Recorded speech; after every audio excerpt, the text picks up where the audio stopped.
set 2 cups on the table every night.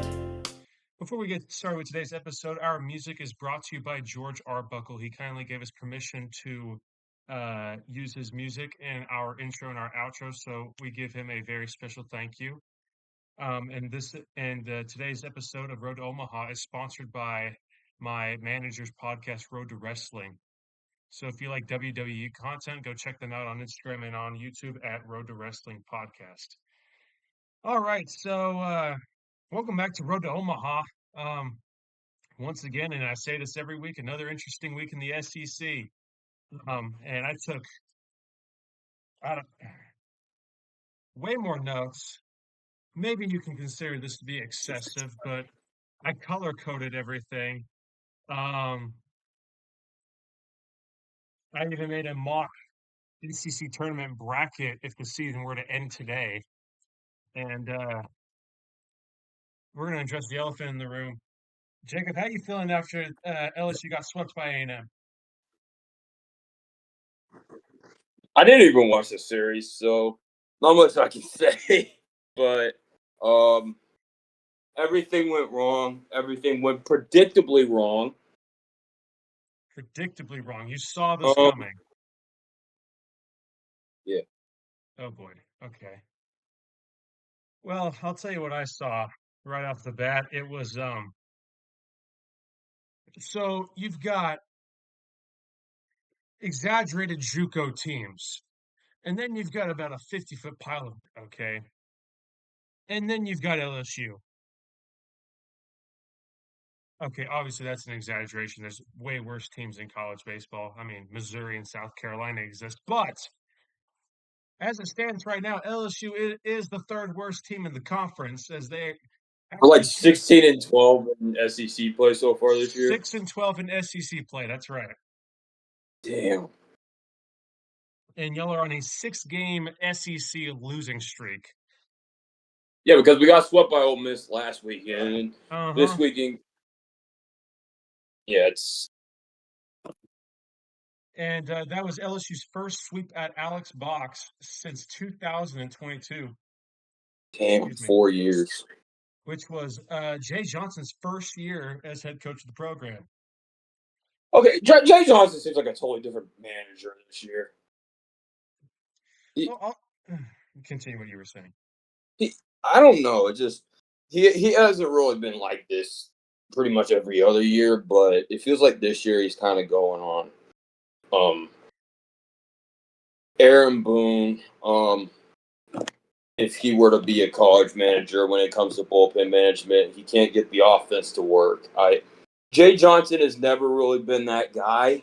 But enough time has passed for me to be a little bit concerned about his future. We're halfway through April. We're gonna need to step it up, even though I don't even know if we can step it up at this point because I think the transfer class. Y'all got to remember this. Don't do this transfer class again. Do better next year with it. I feel like this year you were sloppy with it. You need to step it up a notch if y'all want to be better in 2027. Well, okay. What I think the issue is Jay Johnson was trying way too hard to overcorrect the fact that he lost half of his team to the draft. And I mean, that's going to happen since that team was a stacked national title team. And, losing a lot of the roster to the draft was going to be, inevitable. But they also lost a lot of guys out of the transfer portal. And, their pitching depth got completely wrecked because, Anthony Ianson and Kate Anderson got drafted. Jared Jones got drafted. But at the same time, though, I feel like LSU is that team that really can spark people's attention because we're supposed to be one of the top powerhouses in football. Well, no, not football. We're better at football than Hold baseball. on there. Baseball. Lane Kiffin. Yes, there we go. But currently, we're. I don't know why I was saying football. I'm just ready for football season to get out of this LSU baseball monstrosity called 2026. I honestly, I think we got to make some drastic changes next year. I'll give Jay Johnson another chance because we didn't do this bad in 2024. 2024 was an embarrassment of a season, but hey, definitely not 2026. I've never seen. We're supposed to be a. I feel like we got hyped up for nothing this year. It just feels like Arch Manning, like in football, for example, like feels like he kind of just gets the Longhorns hyped up for nothing, and he just doesn't have a good season. We were a 2 seed, and then somehow we were hyped up for nothing. I just feel like, yeah, Well, bullpen's been struggling all year. Our offense is falling off a cliff. well, the issue that I noticed with LSU is, I feel like Jay Johnson went out and got too many power-oriented bats out of the transfer portal, and the issue is LSU cannot just next man up, get guys on base. Okay, they're constantly trying to swing for the fences, which leads to them striking out a lot. They fly out a lot.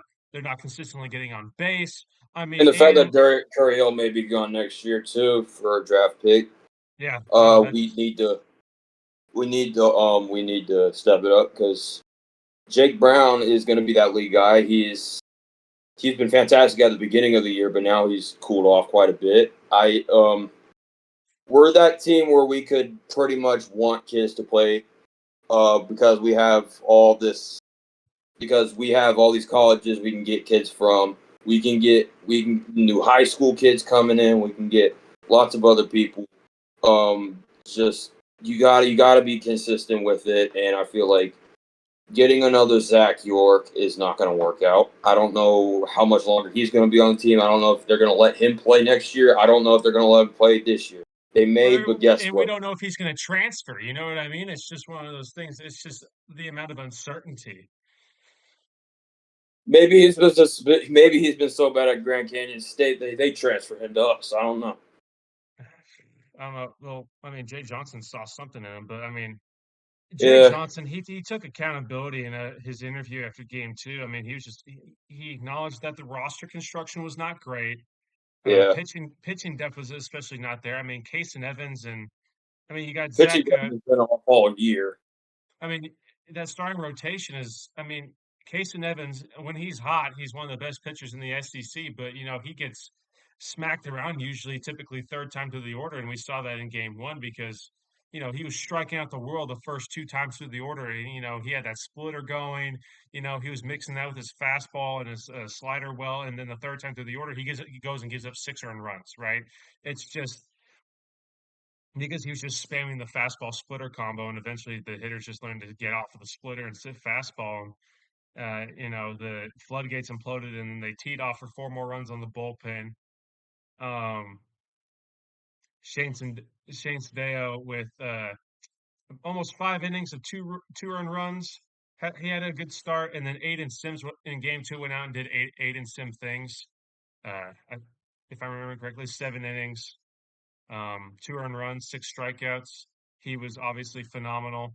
And then Weston Moss, okay, first time starting in 2 weeks because he didn't get to versus Texas because that game got canceled, and had his best start of the year. 0 earned runs through almost 5 innings, only 3 hits allowed, 5 strikeouts, and he was kind of pitching. I feel like he had a bullpen mentality today. He was pitching like he was coming out of the bullpen. He was letting that fastball fire. That was easily his best pitch. He was locating well. He only had 2 walks. A&M only walked, I think, 5 hitters the entire series. I mean, that's the thing. It's just A&M was not giving LSU opportunities to be able to manufacture runs out of things you cannot defend because I I think say that. LSU was also partially not giving LSU opportunities. Oh, no, they weren't. I mean, they couldn't capitalize with Yeah, runners in scoring position. They sucked hitting with runners in scoring position this series. That was the thing that killed every single rally that they may have had. And they had no pop this series. I mean, they hit a couple home runs, but I mean, there was no pop. I mean, they couldn't get any now pop out. we're slipping closer and closer to 500, and it's just at this point where you just don't really see a light at the end of the tunnel for the rest of the season. I don't know, man. I think at this point, because LSU, if they want to make the tournament, right, because you got to win 14 conference games to make the tournament, they're going to have to win 8 of their next 14 games. Yeah. Or hold on, let me redo the math because they've played 18 SEC games. They got 12 left because you play 30 conference games. They need to win 8 of their next 12. So basically, every series that they play from here on out has to be basically playoff caliber baseball. They have to Yeah, if they they may could not even make anything this year. because they have 4 conference series left. They need to win at least 2 games every series from here on out. They cannot lose a series from here on out, or they're out, or they're eliminated from tournament play, and they're going to be one of the first 4 out. And I'll tell you, I was not expecting to see LSU in the bottom 3 with South Carolina and Missouri. That is not an image I thought I would ever. I mean, I knew LSU was going to take a step back, but I was not expecting the step back to be, SEC bottom feeder. That's It insane. just it feels like 2027 too. It just feels like it's kind of. I feel like if we have a season like this, I don't know if our next season is going to be much better unless we make drastic changes. It's like I feel like the bullpen we got. I don't get like why the bullpen does what the bullpen does. Very stiff throwing mechanisms. Never throwing in the zone. Terrible pitch command. Our offense has cooled down. That's what's been so good at the beginning of the season. Bullpen's been so off. Clumsy fielding, clumsy base running, clumsy everything. Oh, I was about to say the defense for LSU all year has been absolutely atrocious. The infield's been terrible. Y'all just y'all have a bullpen of JUCO pitchers, and now you're Also, pretty much you're you're in a furnace inside of a volcano. Pretty much, yeah, you're you're pretty much falling towards the bottom.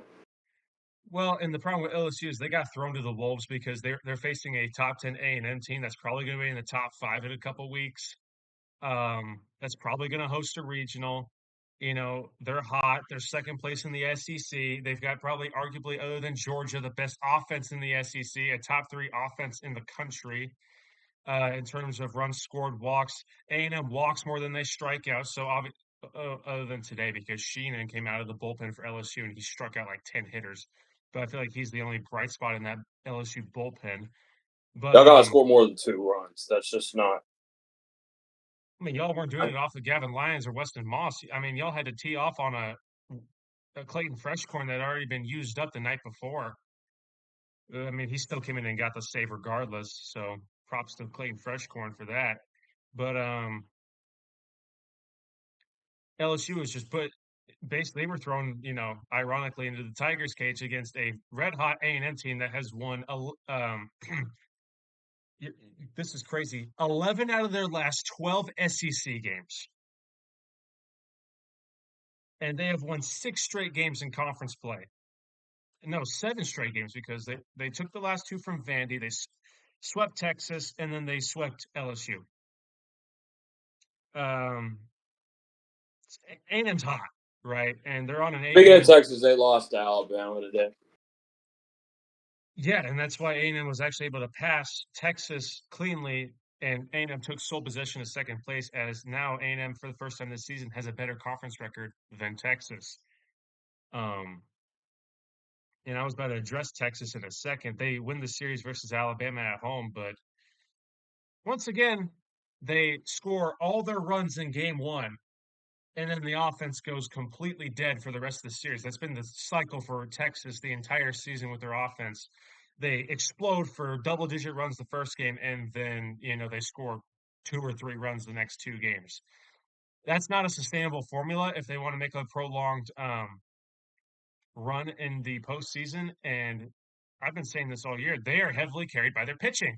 Their pitching is what has carried them to their current record, especially in conference play. And they also have a lot of their key series at home in conference play. The one time they went on the road to a tough environment, I mean, they got their butts kicked at Bluebell. I mean, the environment got to them. Their pitching got rocked because I'll tell you, the other offenses in the SEC that they've played, Bama's offense is very hot and cold. Auburn's offense is honestly mediocre. Um, Ole Miss's offense is once again kind of a hot and cold type deal going on, although Ole Miss is, more consistent than the first two teams that I mentioned. But you know, and then obviously they swept Oklahoma, but Oklahoma's not that good. And people are going to say, well, Oklahoma beat Texas A&M the first series in SEC play. Well, if they were to play again right now, A&M wins that series.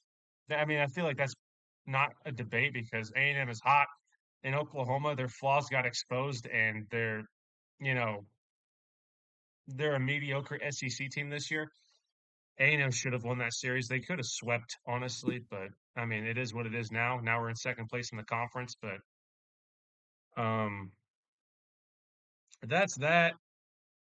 Texas, they fall to third place in the conference. They're still in the top three. They're going to be, if the season were to end right now, they would be a 3 seed in the tournament. They would get a double bye along with Georgia, A&M, and Mississippi State. Mississippi State currently is in fourth place in the conference. So those would be the top 4 seeds in the tournament if the season were to end tomorrow.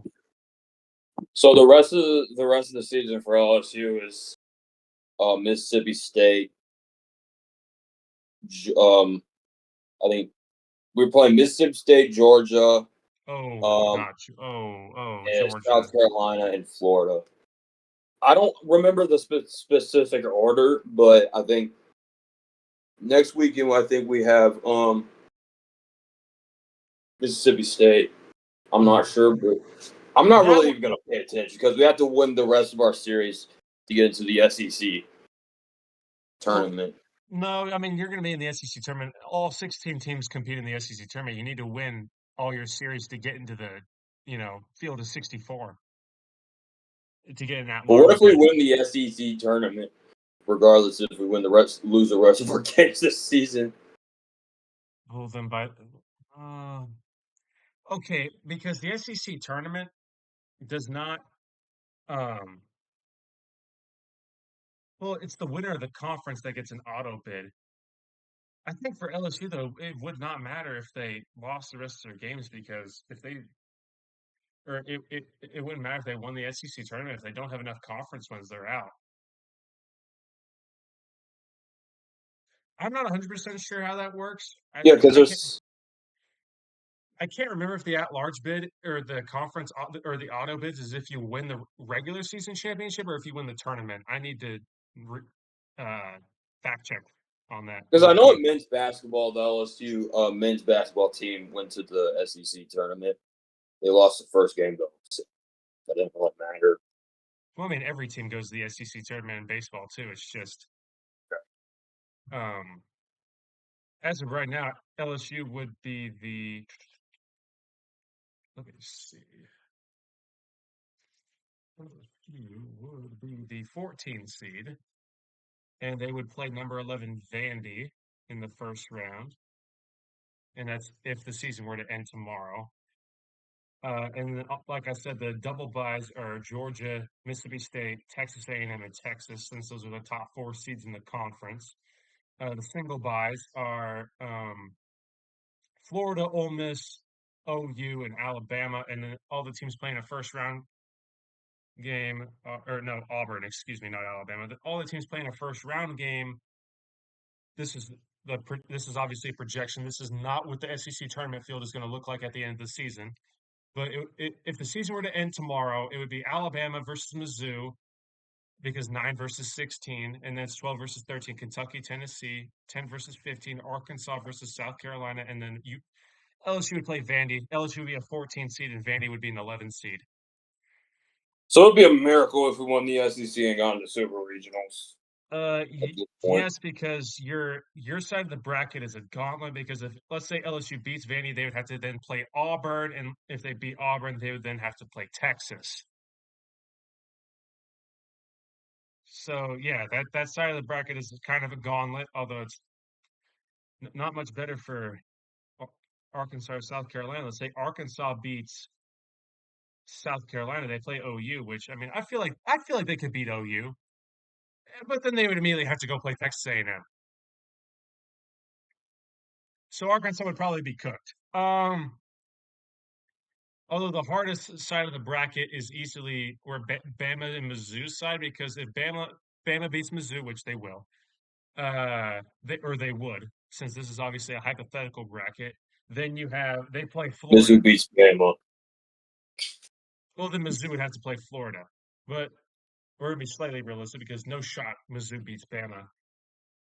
Let's say Bama, and then Bama somehow beats Florida. Although I'm going to put a little bit of a twist here. Florida, since they play up to competition, they would beat Alabama. They would then have to go play Georgia, and Georgia's not losing the rematch to Florida. And then the quarterfinals would start. So that's what the SEC tournament field would look like if the season ended tomorrow. And then our current SEC rankings, and we'll continue to talk about the other SEC series in a second, because we've already covered A&M, LSU, and then Texas, Alabama. Number 1 is Georgia, 13-5 in conference, 32-9 overall. Texas A&M is number 2; they're 31-7, 12-5 in conference play. Texas is number 3 at 30-8 and 11-6 in conference. Mississippi State is number 4 at 30-10 and 11-8 in conference. Number 5 is Ole Miss. They're 29-12 and 10-8. Auburn is 6 at 27-12 and 10-8. OU is number 7 at 27-12 and 10-8. Florida is number 8 at 28-13 and 10-8 in conference. Alabama is 28-13, 9-9 in conference, so they're right at 500. Arkansas is 26-15, 9-9 in conference. Vandy is 24-17, 9-9 in conference. Vandy still has a shot at an at-large bid in the tournament. Kentucky is 8-10 and 26-12 overall. They're number 12 in the conference. Number 13 is Tennessee. They're 26-14, 8-10 in conference. LSU is number 14, 23-18 and 6-12 in conference. And then finally, to round off the bottom two, it's South Carolina at 19-22. They're the only SEC team to be below 500 as of right now. They're 5-13 in conference play, and they're the only SEC team to be below 500 overall in and out of conference, their combined record. And then number 16 is Missouri. They're 20-20. They're right at 500 in their overall record, and they are 3-15 in conference play. If they lose 2 more games, they are mathematically eliminated from the field of 64 or playoff contention.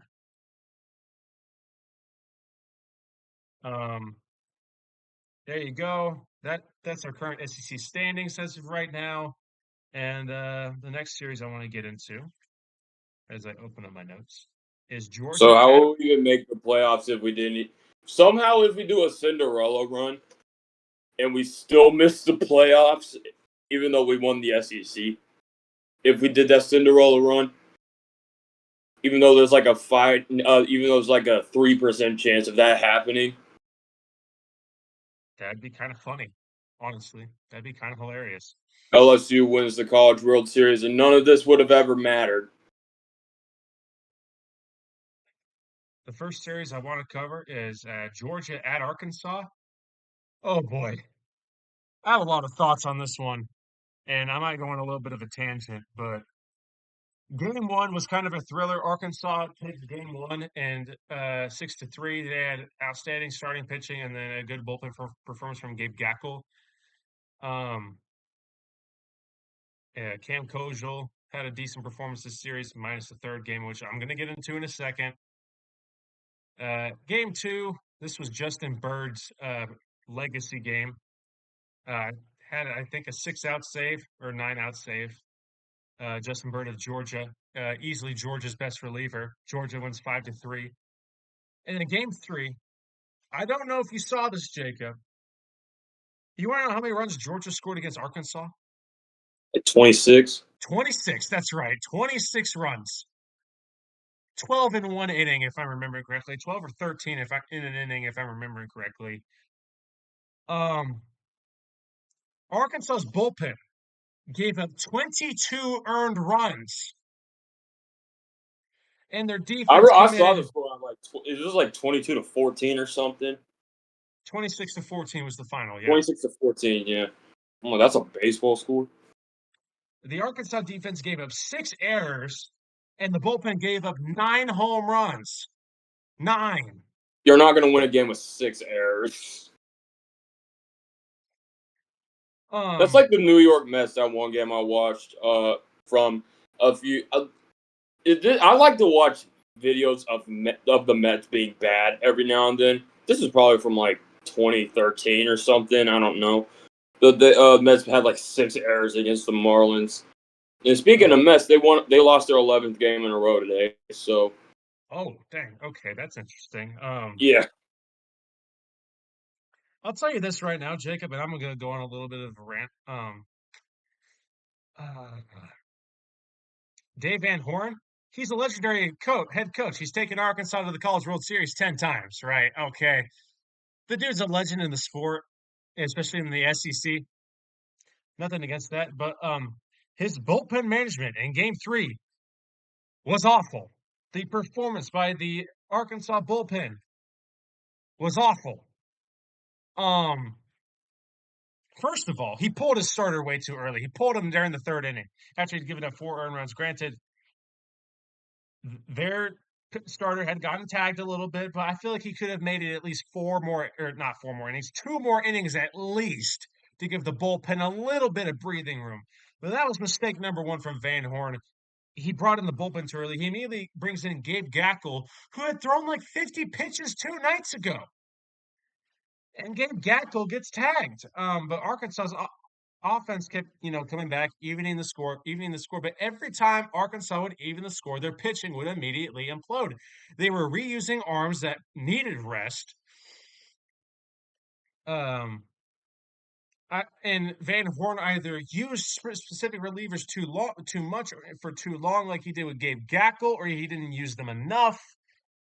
And he was bringing in relievers that were cold and hadn't fully warmed up yet out of panic because Georgia just kept tagging on runs. I mean, their offense is the best in college baseball by a pretty considerable margin. Daniel Jackson, the catcher for Georgia, he had 4 home runs in the series. Okay. And he was intentionally walked multiple times in game 3 in particular. But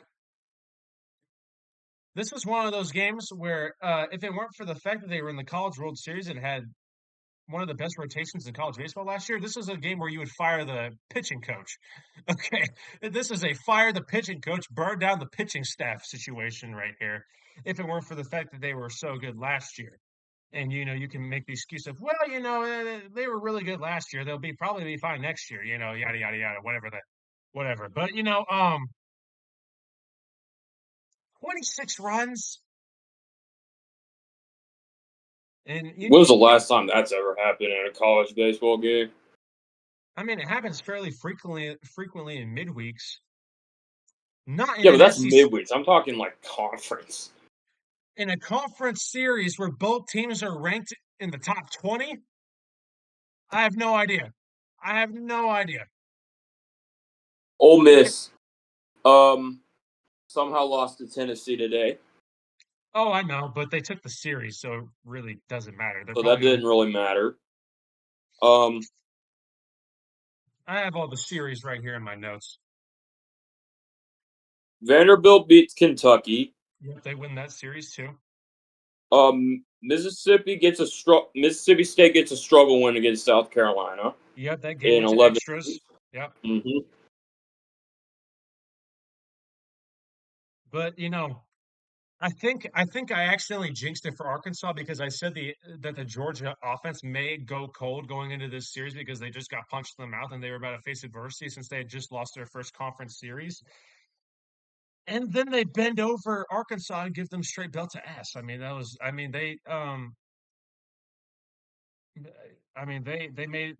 the pigs kind of, oink for them, it was one of those things. And ugh,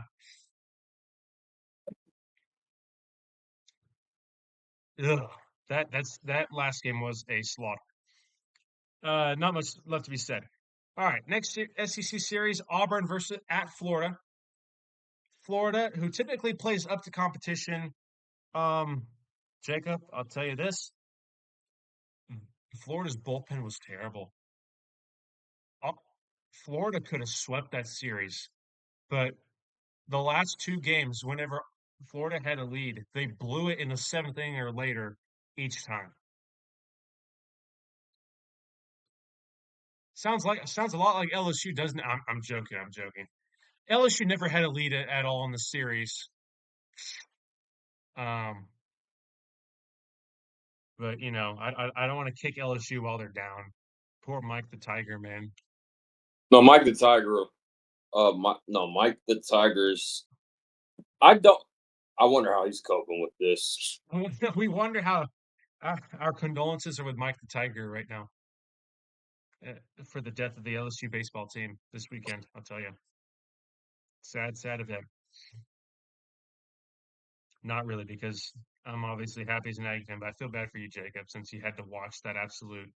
You had I to watch didn't the. even watch it, so You had to feel the effects on the other yeah. side of I knew they were gonna get swept. I knew they were gonna get swept, and guess what? I was right.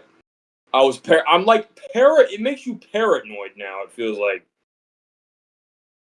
LSU. It gives me back. Like who are we gonna get next? Like who's the next transfer class gonna be? Y'all got to do a better job with that.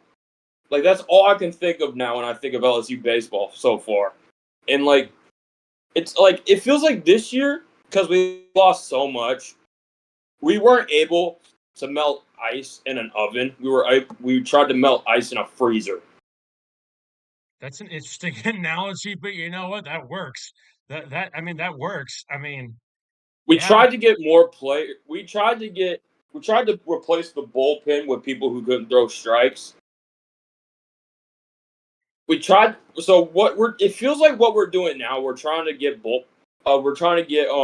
pitchers to throw strikes from pitchers. We're trying to have pitchers who throw balls throw strikes. It's I'm Isn't that kind the of whole point is to throw strikes? yeah, because I those mean, pitchers throw nothing but balls. that's what she said. And probably before those transfers, probably I don't know. They probably haven't thrown a strike in their life. Ball They're, five, ball five, ball five. yeah, Sorry, but if 10 balls got a runner on base, they would have walked him. And they only had it with 10 and one strike, and you're out. If we made it dramatically easier for the bullpen, then they would have still walked him. It's painful. it is in fact it is painful, and it was painful to watch even as an Aggie fan to see the corpse of what was a national championship winning team over a year ago. But back to Florida Auburn. Like I said, just a short little synopsis of the series. Florida had a chance to win every single game, and they did in game one, but they had a chance to win the next two games in sweep, and they did not. The offense could not hit with runners in scoring position. They were not walking. They were chasing. The Auburn bullpen, give them credit. They were insanely clutch. And they go on the road to Florida and take the series from the Gators. So whether the Gators stay inside the top 20 or not, obviously they're not going to. I don't think they're going to fall in the ranks, though. I'm thinking most likely they're going to be like 22 or 23 after this. But, anyways, yeah, that was just a complete disaster class for the Florida bullpen, and maybe that Georgia series win was a fluke. All right, next series we got Bama. Oh wait, we already covered Bama, Texas. So we've covered four series. All right, next one is Ole Miss, Tennessee. Ole Miss takes the first two, especially behind game one. Another stellar performance by their ace Hunter Elliott. Which, fun fact, that guy's a fifth-year senior. He was on the Ole Miss's 2022 national championship team. Not only that, he started game two of the College World Series finals versus Oklahoma and threw 7 innings as a freshman. I did not know. I knew the name looked familiar, but I did not realize that was the same guy until a couple of days ago. I was like, holy cow, that's the Was same he like dude. So how did he just want to repeat his senior year or something? I think I he got guess. a I think he got a red shirt of some kind, I would assume. Yeah, or that maybe graduate school. I don't know, something along those lines.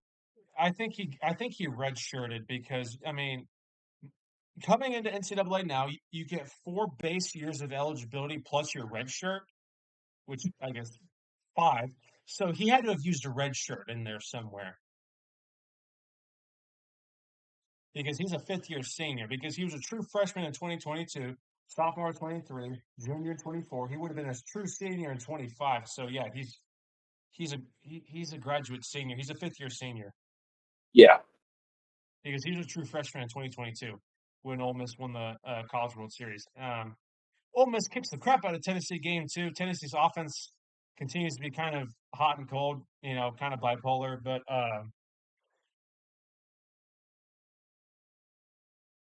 Ole Miss's bullpen was really bad today. yeah, Tennessee 13 runs. Tennessee was able to salvage the series and take game three, but Ole Miss is going to move up in the rankings, Yeah. obviously, after this another series Tennessee's win. kind of a mid team though. They're like 26-14, I think. Let's see if you are. They are Yeah, they're 26 and 26 and 14. 14. You are Yeah, correct. they're kind of on the mid side. They're not ranked, but like they're better than LSU, who's 23-18. um, Yeah, LSU's kind of rough. Hold on a second. I was plugging. I'll plug my cord into my PC again another time. But yeah, that was definitely rough. Um, so yeah, I mean, Tennessee avoids getting swept at least, but now their tournament hopes are kind of up in the air. They're kind of they're not in as much danger like LSU, but they definitely have to figure their crap out the next 4 weeks before the conference tournament starts. But and, it's a Big 12. Baylor got a doubleheader today against TCU in Waco, and of course they predictably lost both of those games today. yeah, they lose the series to TCU, and their tournament hopes continue to dwindle. Next SEC series is Vandy, Kentucky. I'll tell you, Vandy, they take the series versus Kentucky at Kentucky. I watched game one. It was a thriller.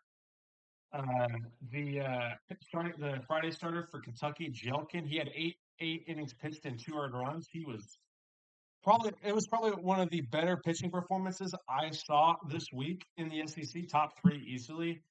The best one I'm going to tell you in a second. It's a Texas pitcher, is Ruger Riojas. Go figure. But I'll tell you what he did in a second. Luke Harrison had a really good start too, but he lost because the Texas offense is kind of doggy poo donkey butt. So Kentucky takes the first game off of a walk-off grand slam, and then they proceed to lose the next 2 games. Game two was another thriller, and then Vandy just kicked the crap out of them in game three. Vandy takes that series. They improved to 500 in conference play. And then we got Mississippi State at South Carolina. Mississippi State, they sweep. 2 out of the 3 games, though, were nail-biter thrillers, including game 3, which went to extra innings, which if you're going to extra innings with South Carolina, come on. What are you doing? That's ugh. And then, do I even need to talk about Missouri, Oklahoma? That was a bloodbath. Mizzou got their butt, they got their cheeks spread open. I literally put in my notes hydrogen bomb versus coughing baby situation. I don't even think I need to talk about that series. Mizzou was outclassed. The talent gap is like this wide. Um, and that'll wrap up my SEC recap. Other big series going on that I would like to mention. UCF, they lose their series to Cincinnati, so they are probably going to be dropping out of the top 25 very soon. I was surprised they didn't drop out of the top 25 after getting swept by Kansas, but Kansas, they take the series over Oklahoma State. So And Kansas, Georgia Tech and North Carolina. That's the big one. Number two versus number three. And North Carolina, they win the series. They just They solidified lost themselves the as game today, but they won the series. they did, and they submitted themselves as the number two team in the country. Georgia Tech's pitching minus game three, suspect the entire series. I have been saying that the entire um I've been saying that for the last 3 weeks. Georgia Tech's offense definitely carries that team, and when that offense goes quiet, which is very rare because Georgia Tech is a very good offense, but when that offense does go quiet, oh boy, good luck because they got run ruled in game two, almost run ruled in game one, and then they did win kind of a nail biter in game three to salvage the series and avoid getting swept. Ryan just texted. Uh,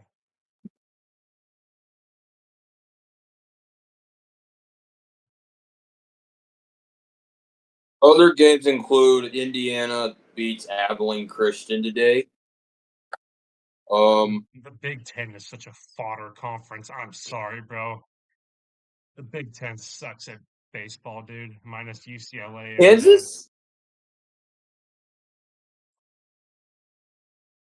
is still an 18 seed. They beat Oklahoma State today. What about the other two games of the series? Let's Uh, look at that. let's take a. Are you taking a look? See, Yeah, and BYU is kind of falling off. They lose to Arizona State, 12-8 yesterday. yes, Um, they lost that series okay. Um, because they got run ruled the game before.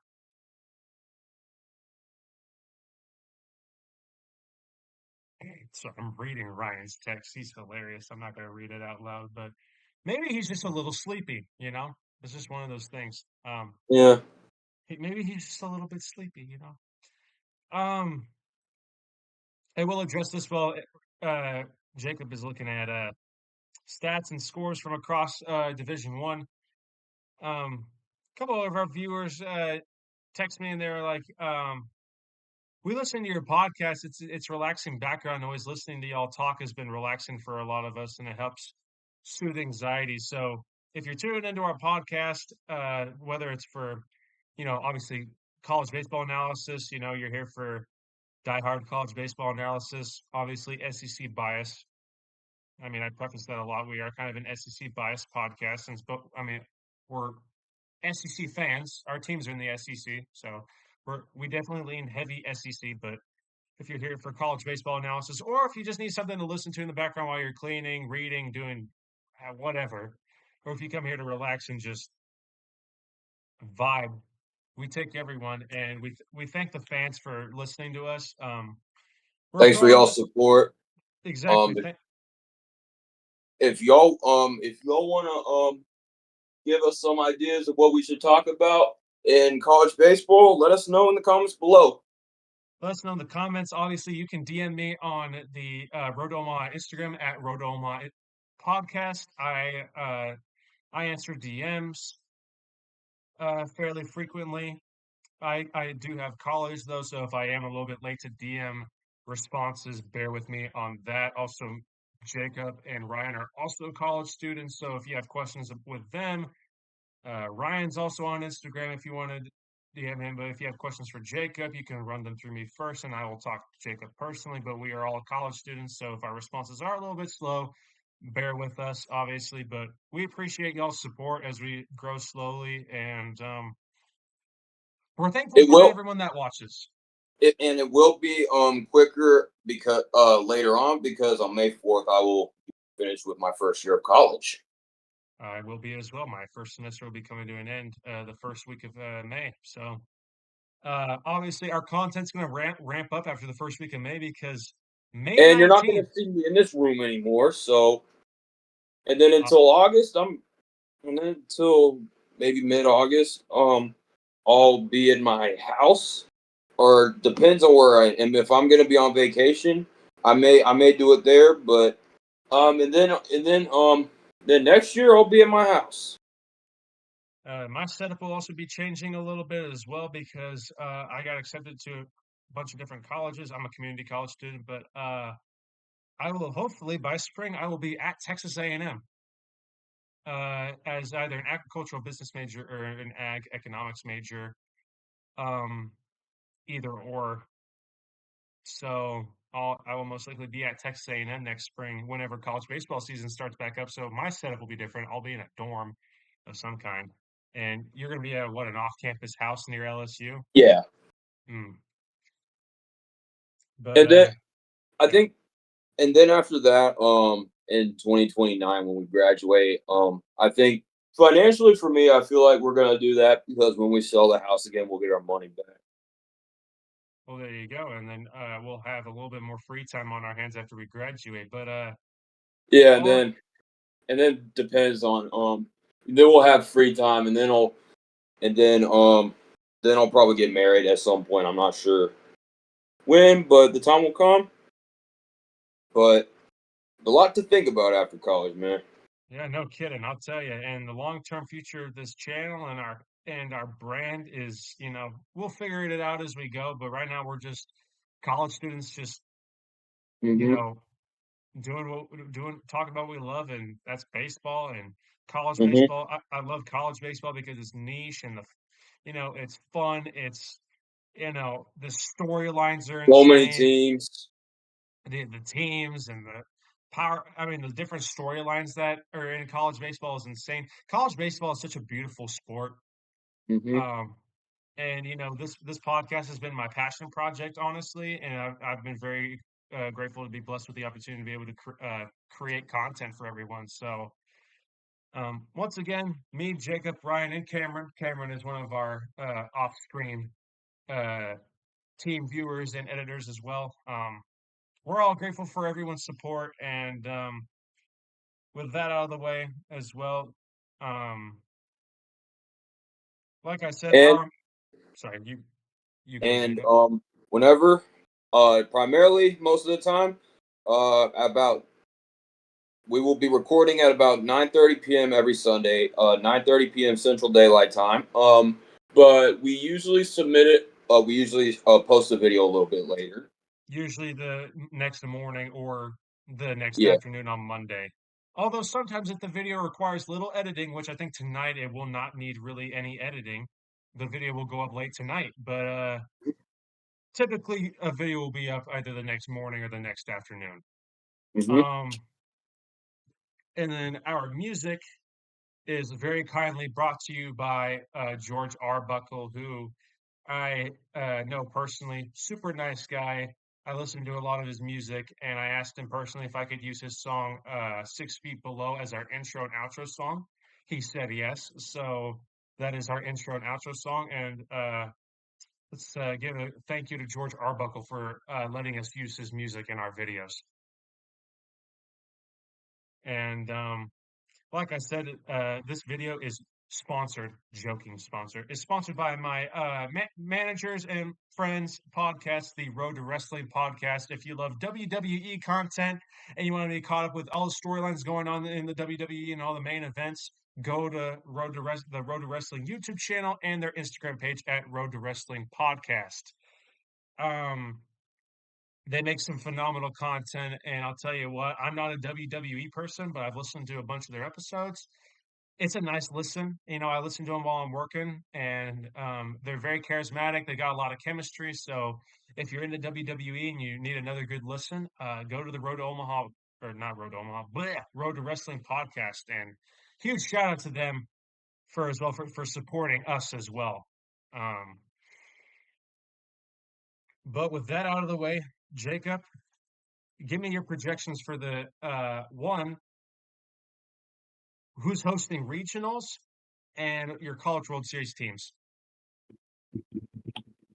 Um, Regionals, I see. Thinking either I'm seeing either Georgia or Texas A&M hosting. Um, um, uh, Oh, regionals, you're talking like the entire.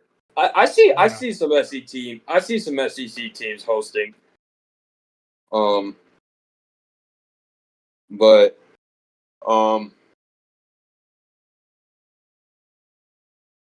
I think if LSU were to be better than this year, then I feel like LSU could have a chance. But I feel like overall, I see College State. I don't know how College Station couldn't have the ability. Um, Oh, College Station always has great. They're always phenomenal hosts for regionals and super yeah, regionals. And as it stands right now, A&M, they're probably going to move as a top 7 seed now after the sweep. They're probably going to be like a 6 or 7 seed now projected in the tournament, and they're going to host a regional. And if they win that regional, they could potentially host a super regional. So depends. right now, What about UCLA? Would UCLA UCLA's host? hosting easily for sure. Yeah, Yep. UCLA is going to host. I could see Nebraska hosting. Nebraska could host. UCLA could host. A&M's hosting Texas. Georgia, obviously, they're going to host. Mississippi State, they're kind of on the border between being a number 2 seed in a regional and a host. Um, Ole Miss, Texas. same. I think is getting less and less every day, but we'll see with them. Nah, Texas is too high ranked for them to not host. I mean, they're going to be in the top Yeah, 3 after the rankings come out tomorrow morning. So they're going to be hosting. I feel like no matter what, that's inevitable. Ole Miss is also kind of on the break between hosting and being a 2 seed in a regional. Obviously, Coastal Carolina is going to host. Because they're projected to win the Sun Belt pretty comfortably because Southern Miss has been so inconsistent. So Southern Miss, Georgia they went. Tech, Georgia Tech is uh, going to host. Yep, North Carolina, yep, they're going to host in Chapel Hill. That's right. OU could host, but I think I see them being a 2 seed in a regional.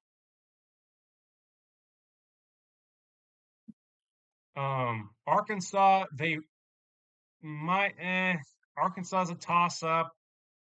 Alabama's kind of a toss up. Auburn's probably going to host.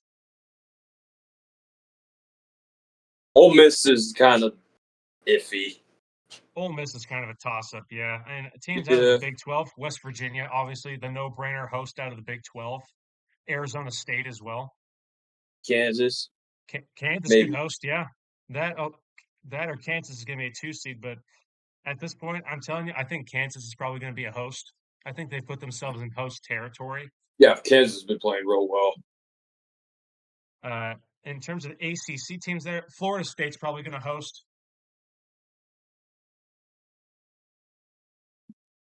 So the 3 ACC teams I see hosting, obviously North Carolina, they're probably going to be like the 2 seed in the tournament. They're going to host in Chapel Hill. Then Georgia Tech, Florida State is going to host. Virginia could host as well. So that's 4 teams right there out of the ACC that could host. And then the SEC, Texas, Texas A&M, Georgia, and Mississippi State are the most likely teams to host a regional. And you could also throw in Auburn, so that's 5, so that's 9 total teams.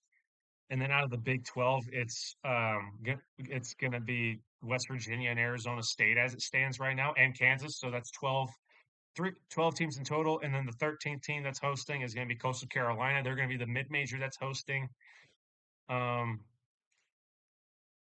a regional. And then the other 3 teams I can't really put together who could host. I mean, I guess Florida could host potentially in Condon,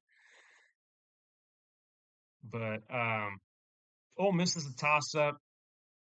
Arkansas is a hell of a toss-up as it stands right now.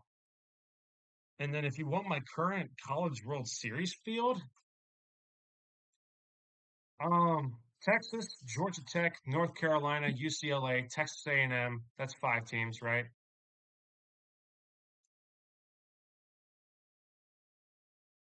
Yeah. Okay. Texas, UC, Yeah. Texas, UCLA, UNC, Georgia Tech, and then Texas A&M. Texas A&M. That's 5. That's 5. Yeah, Coastal Carolina. That's 6. And then the 2 wild cards I'm going to throw in there. Honestly, this is a little bit of a hot take. If Florida goes on a run, I can see Florida making the College World Series, although that's kind of unlikely. No, my two wild cards are, well, no, one wild card because George is a no-brainer. So that's 7 teams. And then my wild card, Ole Miss. I guess That Oregon State. I guess or Oregon State could make a Oregon run, State. maybe. Oregon State could be in there too. Oregon State or what was I gonna say? Um, Nebraska. Honestly, Nebraska looks really good versus UCF. Uh, they kicked or not UCF. It was USC that they swept. Yeah, USC. USC. Their fall off needs to be studied. They're going to be out of the top 15 after this week's rankings come out tomorrow. And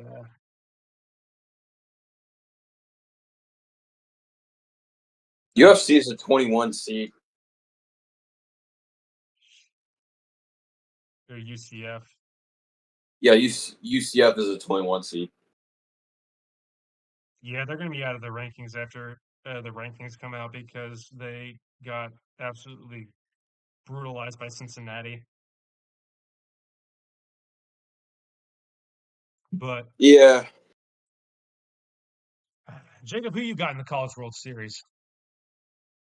depending on how they do the bracket, UCLA and I'm thinking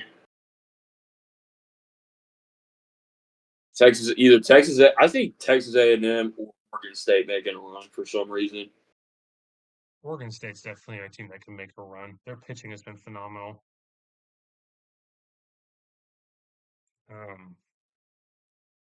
But honestly, I'll say this, even now, it's still too early to tell what the College World Series bracket could look like just because, college, college baseball is as unpredictable as it comes. But Yeah, we got quite a while. We got like what, a month and a half? we got about a month and 3.5 weeks before the College World Series Yeah, starts. almost 2 months. But the SEC tournament starts a month from today. That's going to be interesting. Once that starts, we're going to be creating a ton of content regarding the SEC tournament, all the tournaments for all the Power Four conferences, really, Mm-hmm. because we're going to have so much free time because school will be over, and you're going to be getting tons of content, uh, in a lot of postseason content coming. So viewers, be ready. The four of us, we're going to be cooking up a lot of content at Road to Omaha once the postseason comes because we're going to have so much free time. You're going to be getting a lot of regional coverage, super regional coverage of all the tournaments, and obviously, we're going to have a College World Series night where we create brackets and we try to predict the national champion.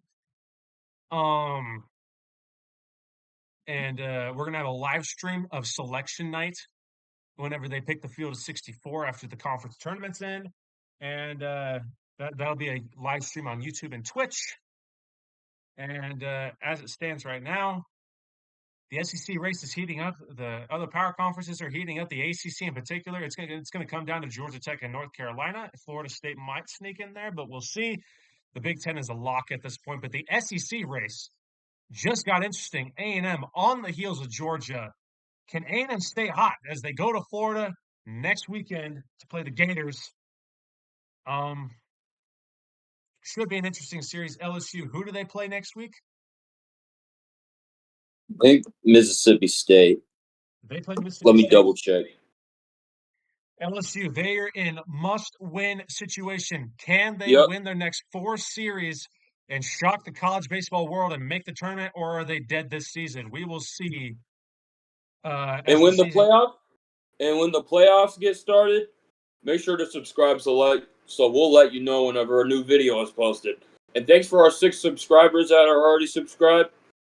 And Y'all if are, you want to subscribe, go ahead and press the subscribe button. y'all are phenomenal. Remember, make sure to check out the Instagram. We post a lot of our clips on Instagram Mm-hmm. and a lot of our announcements on Instagram. The Instagram is a Absolutely. the Instagram is a huge pipeline for information if you want to go check that out. And I'll tell you what, the power conference races for at least 2 of them, because I think the Big Ten and Big 12, I feel like, is basically a wrap for the most part. But I don't know. A lot can happen in a month. We're gonna Hmm. see, and a lot of mid-major teams can come out of the woodworks and shock people. So we will see. Maybe the Raging Cajuns make a run. Maybe the Tarleton Texans Yeah, make a run, as the Tarleton Texans knock down the best team in their conference, actually in the WAC this weekend. the SWAC, No, the just the WAC. the Southwest Athletic Conference. No, Well, no, Western Athletic. yeah, no, Tarleton's just in the WAC. What? Oh, I thought it was the SWAC. Silly me. WAC. Well, That's no, WAC. because Tarleton can compete for for a tournament spot. They take down the best team in their conference, two games to one. So maybe Tarleton State could go on a run. Unlikely, but who knows? We'll see. Mid-major good surprises. Murray State might make another run. Who knows?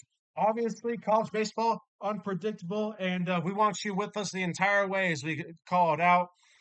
And that'll be all from us for tonight here at Road to Omaha.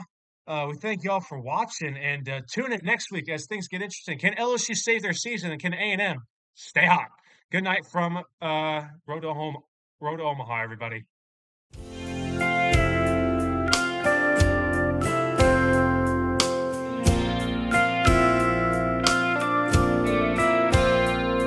I still set 2 cups on the table every night.